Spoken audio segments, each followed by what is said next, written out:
What is up, guys? Pragmatic Pete here with a new video, a new car for you today. We have a car brought in by a relative. It's everybody's favorite car, widely known as one of the world's most reliable vehicles.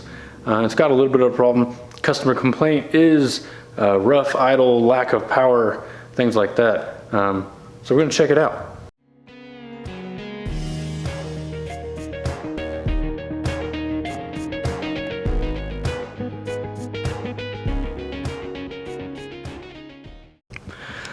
Okay, so we got our cheapo depot, I think this is an O'Reilly's scanner, and we're gonna see what kind of codes it's throwing. Last I checked, it was throwing 8 codes. Let's see if it's bumped up to 9. I have driven this car recently, and it was flashing the check engine light. It was nice. And our customer says that it's been flashing for quite some time. They've just been continuing to drive it. So let's see. Oh, 5 codes, so we're doing better. Let's see, P0300, that is random misfire. P0302, that's misfire in cylinder 2. Misfire in cylinder 3. 2002, that is fuel injector open circuit in bank 2 and bank 3. Okay, so at idle we've got random misfires, and we're showing to maybe have bad fuel injectors. So let's move on. Now, before we go into tearing this thing apart or looking at things, diagnosing things, I do want to start it up and just give you an idea of what our symptoms are. They're pretty noticeable. So we'll throw our key in here.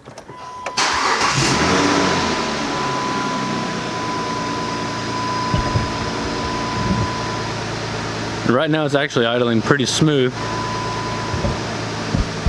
Check engine light is on. But there's a very noticeable vibration. It's not as bad as it was earlier. Earlier I was actually kind of like a paint mixer in here, blah, blah, blah, blah. So it's probably going to get worse as we run it. We'll turn it back off. Earlier when I was driving this thing, it was acting like that Chimera that Tucker guy made in Brotherhood. But a couple things to note. It started right up, and it's a cold start, so we haven't driven it. Started right up, so that doesn't rule out a fuel pressure issue, but it kind of points in a different direction. Our codes are kind of telling us the story, but by starting it up, noticing that it does start right away, when you hammer on the gas, you do have immediate response. So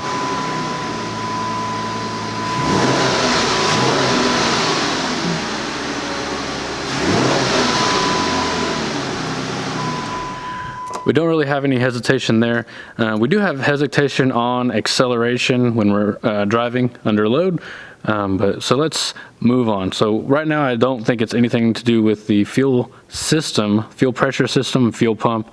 We're looking maybe towards the injectors. So let's take a look at those codes and see what we can see. And there she is in all of her glory, the Chrysler 2.7. So we pulled those codes. Well, let's take a look at those codes. There's several, but usually what happens is one thing fails and it causes a code, and that may cause another code, and then you're chasing a rabbit hole to figure out what's going on. So what I've done here is I've got my little notepad here. So Chrysler 300 codes, we were showing P0300, that's the random cylinder misfire. P0302, that's a misfire in cylinder 2. 303, misfire in cylinder 3. 202, which is open circuit in the fuel injection system in cylinder 2, and same thing for cylinder 3. Now, looking at this, P0300 is caused by the fact that I'm throwing a misfire code in more than one cylinder. So this is just telling me, P0300 just tells me more than one cylinder is misfiring right now. So that's 2 and 3. And the 202 and the 203 are telling me those specific cylinders are having some sort of issue with the fuel injector or the fuel system. So what I'm thinking is most likely we want to look at these 2 cylinders, the fuel injectors, and see if they're bad, because if these 2 are bad, that's why it's throwing that code, and that code is causing that code because fuel injecting system is not working properly on those 2 cylinders, and which is causing the misfire, which is also causing this code to show up. So I think these 2 codes are our culprit, and that's where we should start.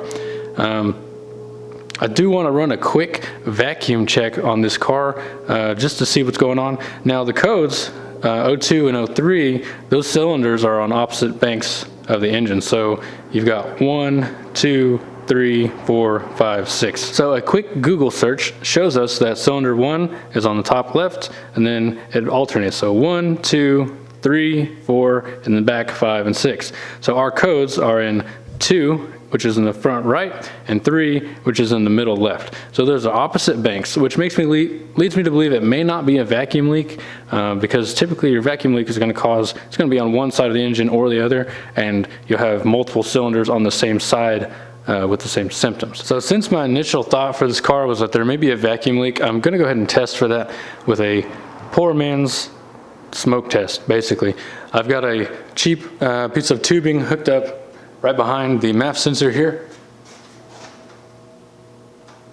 and I'm going to block off our intake here and blow some smoke through that and see if I see any smoke coming out. You can do this through the brake booster here.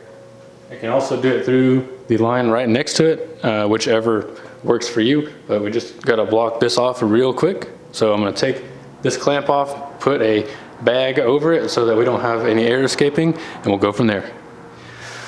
Okay, so as you can see, I pulled off the air tube here, and the reason we're doing this is because if we run this smoke test, a lot of the smoke will go in this direction and out the air box. The air box is not airtight. Obviously, it draws air in. That's how the engine breathes. So we want to block this off so that our air is going into the engine and then coming out any holes. So we're going to block this off with a sack. Okay, now we've got our sack over our tube. We put the clamp back on loosely. It doesn't have to be super tight. We just want to be airtight, and we're ready to do our smoke test, our poor man's smoke test.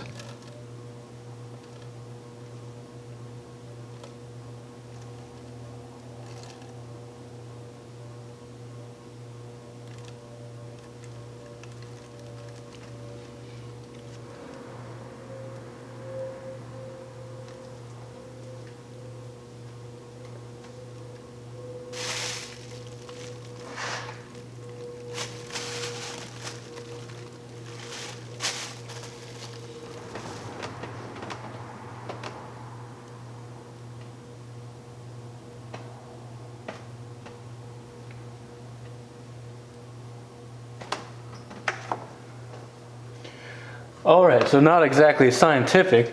The only air or smoke that I'm seeing coming out is a little bit from our makeshift bag here, but I didn't see any air leaks or smoke coming out on the right bank or the left bank, and definitely was putting a fair amount of smoke into it.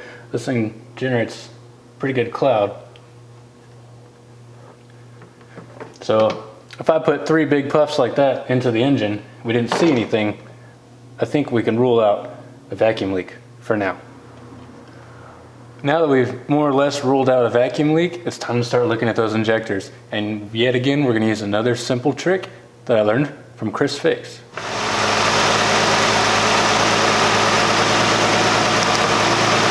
Now our codes are for cylinder 2 and cylinder 3. So I've got a long screwdriver here. I'm going to put it up against the injector and see if I can hear it tapping.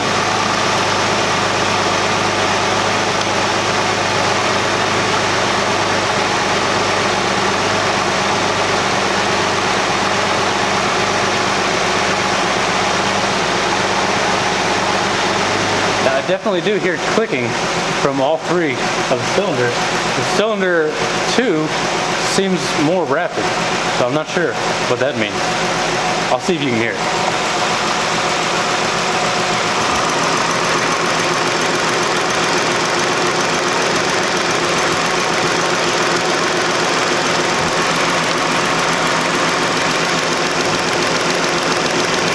Now, because I definitely heard a click from both injectors, the next thing I want to do is check the resistance on the injectors themselves and see if there's a noticeable difference. Now, I could hear it, but I don't know if you could on my microphone, but the cylinder 2 definitely seemed to be clicking at a different rate than cylinder 4. So just gonna pop these red connectors off here and here. we're going to stick our probes in there and see what we see. All right, so the next thing we're going to do is remove 2 different fuel injector harnesses. We've got bank 2 and bank 4. We've already removed them. If you need to know how to do that, it's pretty straightforward. I've got this one here. You just want to grab a small screwdriver and put it up against this red part. Pry upwards like that, and it will pop forward, and then push on the black part right here, and it'll come right out. So now we've got 2 different injectors open. The reason we did that is because we're going to test the resistance between our injector that's throwing the code and our injector that is not throwing the code. And this injector is actually probably got just a few thousand miles on it, because I've already replaced this one a little while ago. So we're going to test the resistance between both of these using an auto ranging multimeter. Now I've already looked up the specs, and it should be around 12.6 volts. And it's as simple as putting your leads, make sure your meter is in ohms. It's the one that's a little omega sign if you went to college, unlike me.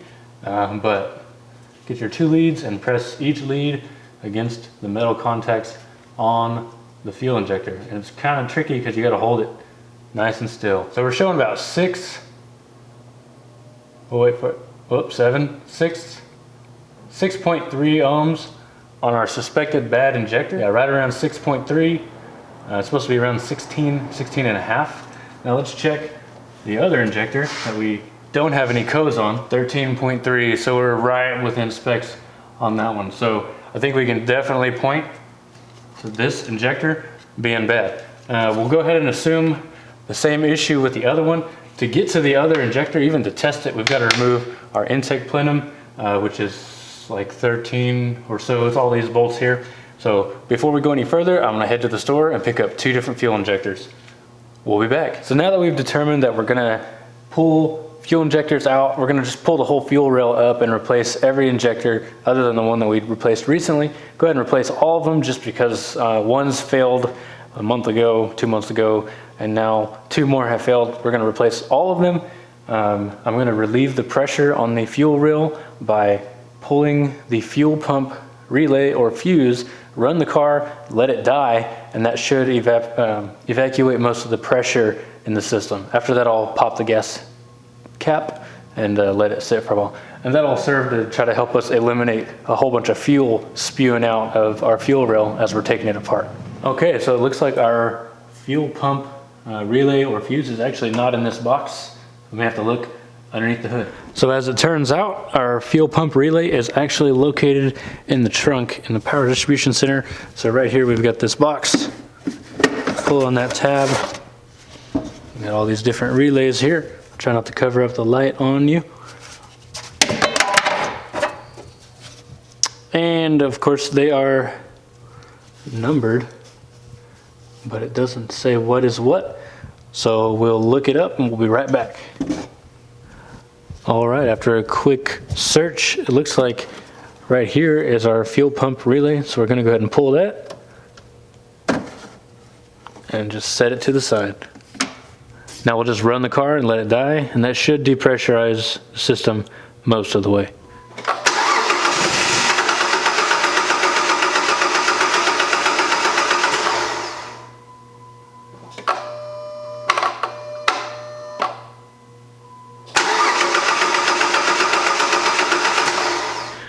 All right, now that we have released pressure, we're ready to start taking stuff apart. So our end goal is to get this fuel rail off, which is this black piece that goes all the way down. In order to get to that, we're gonna get this fuel rail, and it also curves around and goes under the plenum. So we're gonna have to take this plenum off, part of our air box. We'll take the tube off, put all this to the side, maybe disconnect some things over here. And for this plenum, you've got several bolts to take off. I've marked them with the blue paint. Maybe you can see them. So you've got 1, 2, 3, 4, 5, 6, and there's number 7. And you may also have to remove this bolt over here. There's 2 of them, nuts rather. There's one right there, and one right there in the back. So let's get started. And these are double threaded, the tall ones. So they're threaded, you'll unscrew it, it'll come out partially, you lift it up, and you unscrew it the rest of the way, and you'll see what I'm talking about. So let's get started.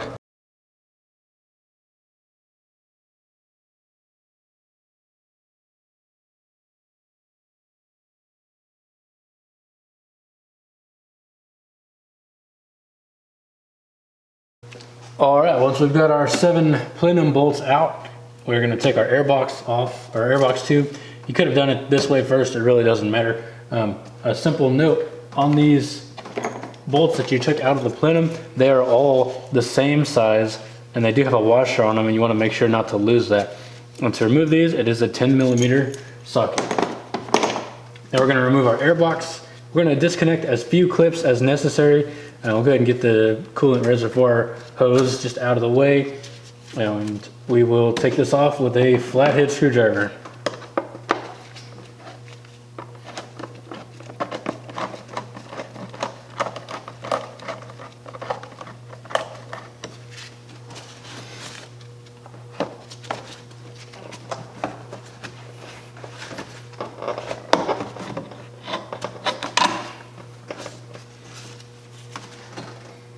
Same thing over here.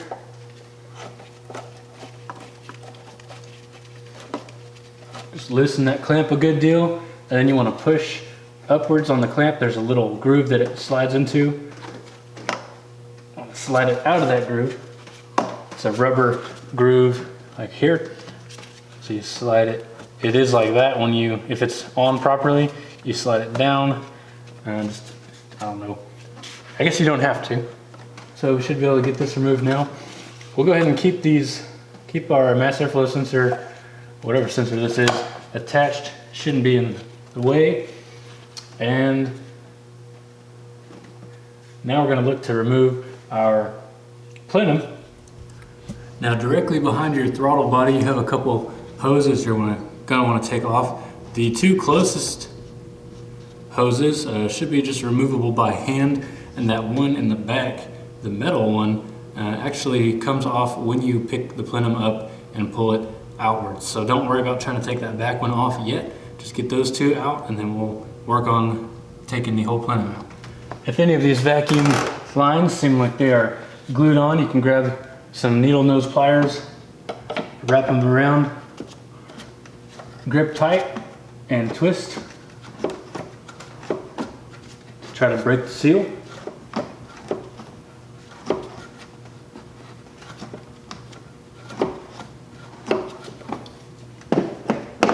See if we can get it off now. There we go. That was the brake booster vacuum line. Go ahead and pull this off as well. There's a fair amount of oil on top of the this is PCV. I'm not exactly sure what this is, but got some oil blowback up here. Hopefully unrelated to our issue. Now we are going to go ahead and disconnect both of these because we're going to take this whole plenum off with the throttle body attached. We want to get our connectors off. So we're just going to take a small screwdriver and should be able to push up on these and then remove them just like that. So just remember, if you've got any red clips, Chrysler, Dodge, they love using these red clips. You push them up and then push down on the black part behind it. Actually came off pretty easy, so I'm not too mad about it. And this one just came right off. I don't know if this is missing a clip or what, but that was a little too easy to come off. Just set those out of our way. See if we have anything else holding this puppy on. Okay, so I have movement on this side, but nothing on the left side. So we are going to need to take off the 2 bolts on the left side. So as you can see, you've got one bolt right here, and then a very similar bolt right there. They are actually bolted to, looks like the block. So we'll have to take both of those off. Obviously we can't get a socket wrench down there, so we're going to need to use, looks like a 10mm wrench. All right, so take that one off and do the same for the rear. And once you have this off, you should be able to move this rod. Shouldn't be an issue anymore. The plenum is already much looser, so we'll take off that rear one. We should be ready to take the whole assembly off. All right, now we should be ready to remove the entire plenum. This hose has magically reconnected itself, so you want to make sure that's not connected. Move your transmission dipstick off of this clamp, because this clamp is part of the assembly right here. We should be able to pick it up. We want to pick it up and rock it towards us, and maybe to the left a little bit. The metal tube on the back is still connected. I think that's part of the EGR, so we should be able to just rock it.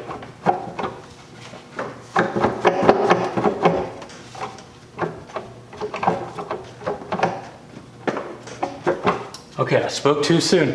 On the left side, the thing that we took off, the last two bolts or nuts, we're going to need to loosen the bottom portion of that so that we can get off of those nuts. After you have removed this nut, you're going to want to loosen this bottom nut. I can point to it right there. Just a few turns so that this thing becomes slack, relieves tension, and then we're going to pull it off of that shaft there so that we can get the whole assembly out. It looks to be a 12 millimeter. All right, it is actually a 1/2 inch. So we've got our wrench, well, we had our wrench on there. We've got our wrench on there, and we are going to, I want this thing focused. Just loosen it. You don't have to take it all the way off.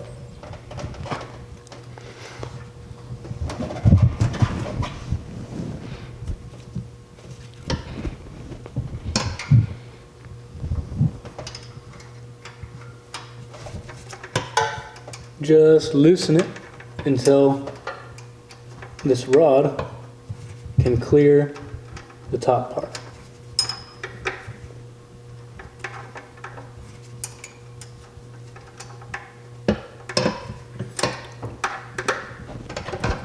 All right, just like that. So we've got this free. We just need to do the same thing for the rear, and we'll move on. Okay, and now we should be ready to remove the intake plenum.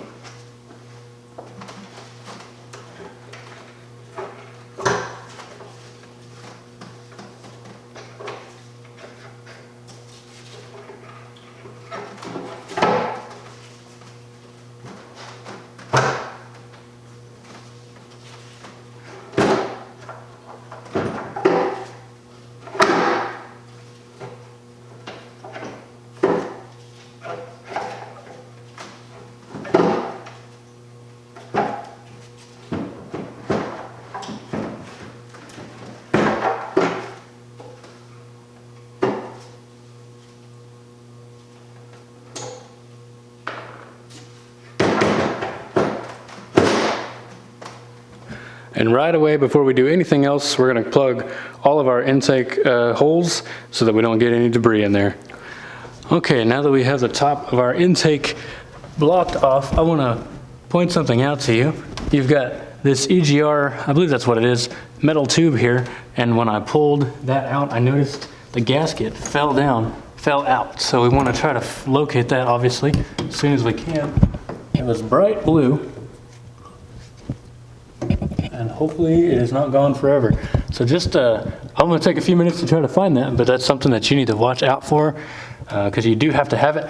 If you don't have that gasket in there, it will misfire through that. I've experienced that as well.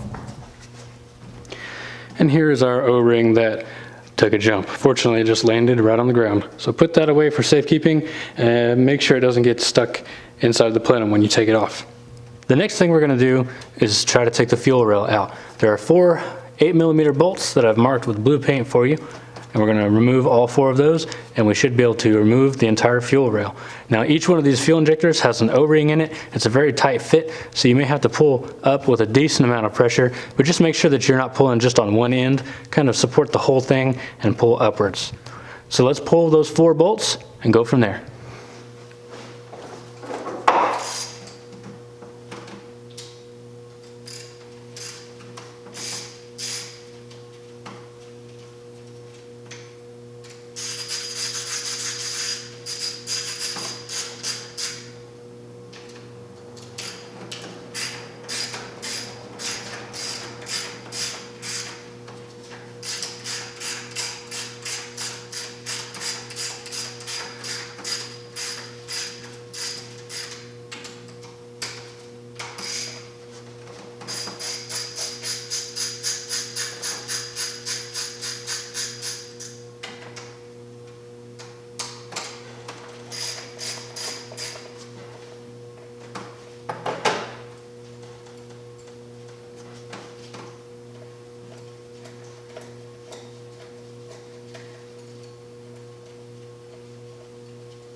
At this point, we're pretty much ready to pull the whole fuel rail out.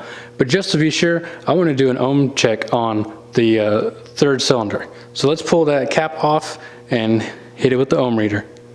Okay, so we pulled the harness off of cylinder 1 and 3. We're going to check the resistance on both. I don't know if you can see that. We're getting 12.3, 12.2 from cylinder 1. We're getting 30.9 from cylinder 3. Yep, second reading, 30.9.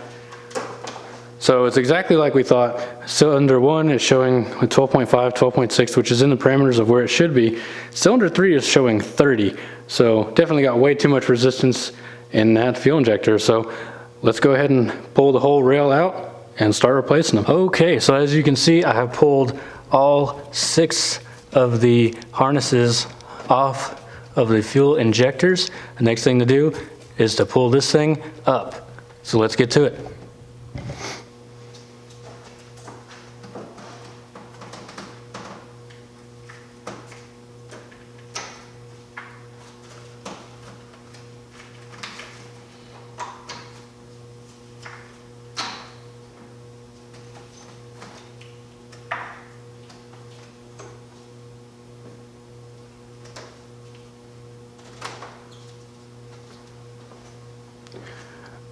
Okay, now we have access to all 6 of our injectors.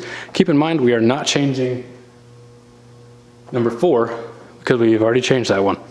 Correction, looks like we will be changing number 4.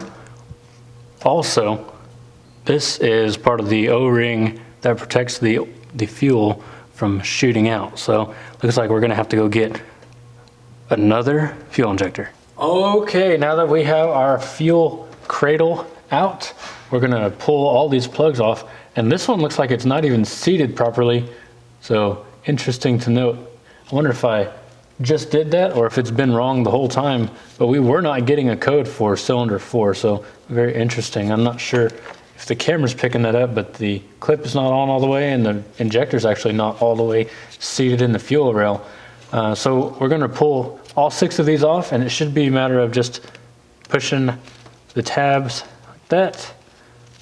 Pretty simple clips. We'll put these up here and then remove your fuel injector, and we'll hopefully not get sprayed in the face. You know what? We're not gonna hope. I'm gonna put on some protection. Okay, and my glasses on now. Ever since I took that blast of brake clean to the eyeball, the chlorinated brake clean, I have been a little more safe because that hurt. It's gonna be in there pretty snug.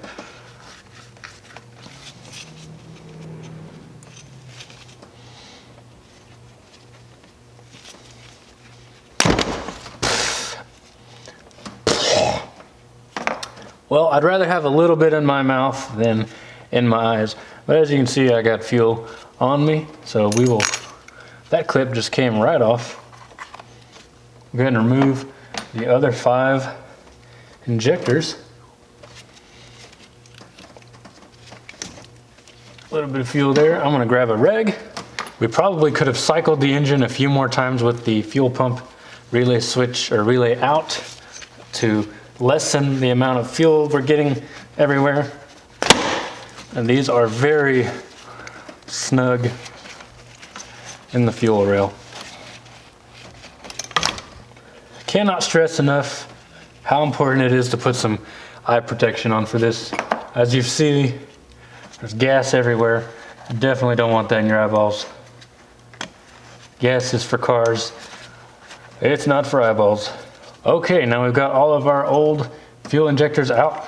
One thing I noticed, if you can see here, there's nothing in these here, but right on this right rail, our gasket stayed inside of the fuel rail, so we want to make sure to get that out. I'm just using a little dentist pick. Yes, make sure all your gaskets come out when you are removing your fuel injectors. Now, next thing to do is just plug in the new injectors, and it's pretty simple. Just push them in and put your clips over. So I'm gonna do that, and we'll come right back. Okay, now I'm gonna try to give you a close-up of how to get this clip back on, because it actually took me little bit of time to figure it out. So make sure you have your connector side. I've got this rail flipped upside down, but your connector side is pointing right in my case, and there's a little nub here that's pointing outwards. And your clip, this hole here is where that nub goes. So you want to lift up the injector just enough to expose there are some divots in the injector. You push just like that and it clicks on nice and tight. Now we are missing one of the clips, so what I'm going to do is actually leave this one off on cylinder 2, and if we get another clip we'll put it in there, but I have to have this car ready for the customer by tomorrow. I will let them know, hey, you need a new clip, but I'm going to put it on cylinder 2 instead of cylinder 6. I'm gonna leave the missing one on cylinder 2 instead of 6. That way, if we have to, when we get back into it to fix it, it'll be right there, not back there. So pop this off. I really don't think these are going anywhere without the clips, but should definitely have them on there. And one more thing worth noting is that each rail or each injector port has nubs in different spots, so that you make sure to put it on correctly. So the injectors are pointed slightly differently depending on where they're oriented in the engine, and they only will go on one way. So if you've got your clip in and you can't rotate your injector, you're good. It will go in with a nice click. So next thing is just to put everything back together. All right, so before I do this all in super fast motion, I'll go over a brief recap. We're going to put our fuel rail back in the ports. We're going to put the 4 10mm bolts holding the fuel rail onto the engine. Then we're going to remove our protective rags there. I'm going to wipe any of the gasoline off the engine. We will then go to put our plenum back on, making sure to slot it in the 2 bolts over here first, putting it back on, making sure to also get our PCV back on with the blue gasket, or the gasket that goes around there. And then we will plug up our hoses, any connections that we took off, put our air box back together, and we should be good to go. So let's get to it. Just a little tip for you so you don't have the same issue I did. When you're putting your injectors back in, make sure that you put the clips on before you put the injectors in. You always want the connector for the injector to be pointing away from the intake, because if you have it backwards, which you can, it will be in the way of the intake manifold. You won't be able to get it on. So save yourself the time and do it right the first time, unlike myself.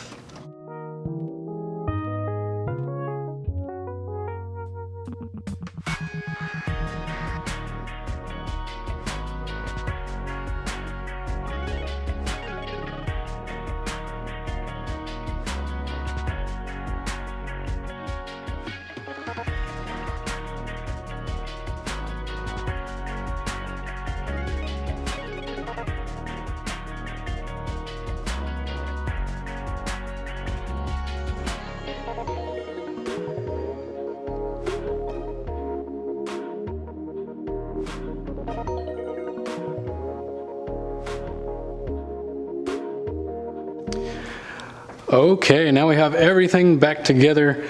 It was roughly a 10-minute job, so just briefly go over everything we put back together. You had your 2 bolts on the left side of the plenum that we took off, the nuts rather, and then those were 10mm, and underneath that we had that guy right there above the heat shield is a 1/2 inch. We loosened those on both sides. Those are both tightened up now. We have our intake plenum, which has 7 10mm bolts. All of those are tightened up. I did tighten them outer first, so I did like this one, this one, this one, this one, this one, this one, this one, and then I torqued them down opposite. So you don't necessarily have to do that, but with this you want to make sure you get a good seal, so just try to do something that would give it a good seal. As far as hoses, we got a couple things we had to take care of. We had our transmission check tube right here. We had to make sure that we hooked that back up. We have this right here, which I believe is PCV. I'm not exactly sure what that hose is right there, but we hook that back up. Back here, you've got your metal tube, which is you can only hook that up when you have the plenum disconnected. So don't even try. It doesn't have much give to it. We have that. Come on, camera. We have that metal tube that we hooked up. We have that hose and this hose. So the hose on the far right is for the brake booster. The hose in the middle goes to, looks like an evap system. I'm not 100% sure. I won't lie to you. So we've got all of our connectors, of course, taken care of. We have our hose back in and our clamps are back on. Our MAF sensor is plugged in, and whatever this thing is also plugged in. So that's all the stuff that we disconnected. Now all we gotta do is run to the trunk, plug in our relay, and try to start her up. All right, so we have our cheapo depot OBD2 scanner hooked up. We're gonna read the codes. Should still have all the codes that it had because it haven't been reset yet.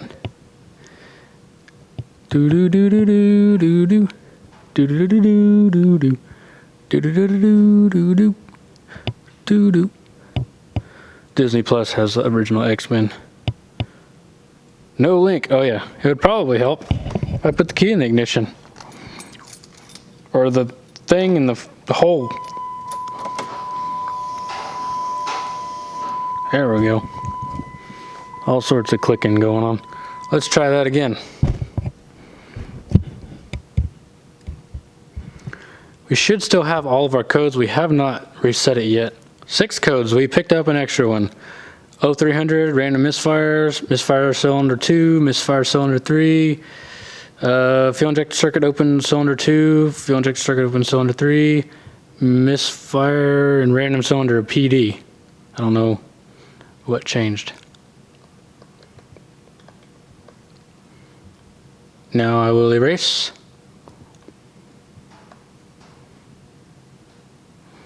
Done. All right, now before I try to start this car, I am going to prime the fuel pump a few times because we did evacuate all of the fuel out of the lines, so we don't want to dry start it. All right, our check engine light's still showing, but we're going to cycle the key on and off a couple times. Get that fuel pump going.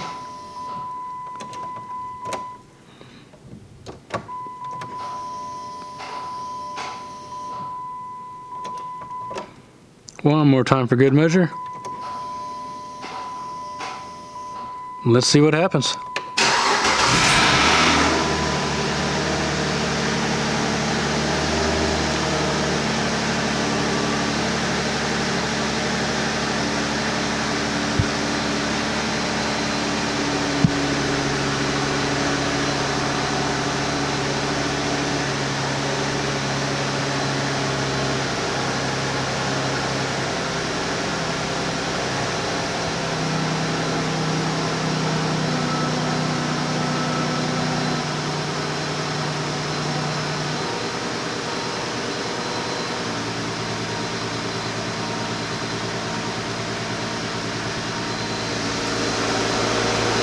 All right, nice starting its step down procedure, cold engine, idling high, cooling down. Now it has been running rough with check engine light flashing for at least a month or two, so we'll let it sit here and relearn its idle process. We got our garage door open, let some gas out, and I think we're done. We'll let it run for five minutes or so and then take it for a spin, but I think we got a job well done. All right, so several minutes have passed. We are pretty close to operating temperature. We still have a slight vibration, maybe a motor mount. It's hard to say. We are idling nice and smooth, right at 600 RPMs. So now we got to do our favorite part, is drive it around. Make sure we fixed the issue. The best way to test drive something is to floor it all the time.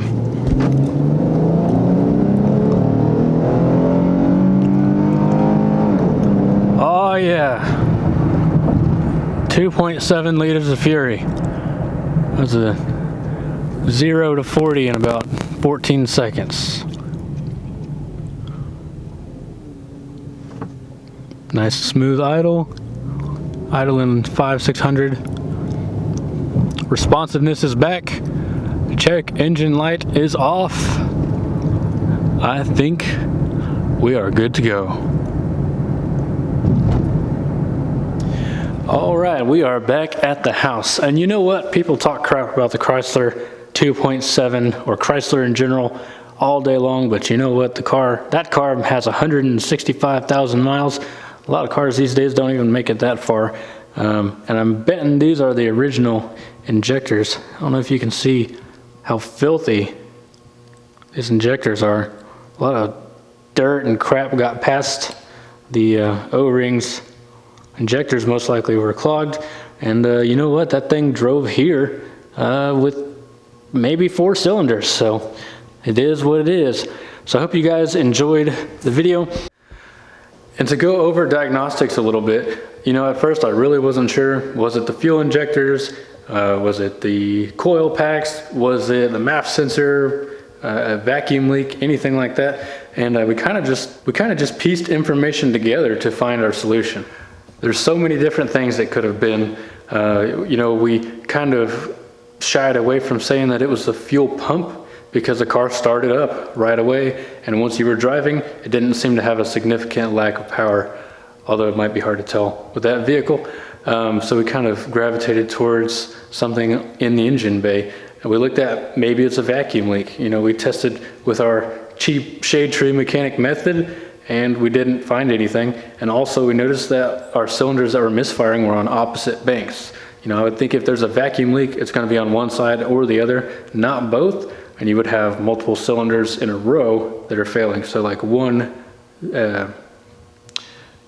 3, and 5, or 2, 4, and 6, not 2 and then 3 that's on the opposite bank. So kind of just used common sense. We were pragmatic and practical, and we figured it out. Hope you guys enjoyed. Thanks for watching. Catch you next time.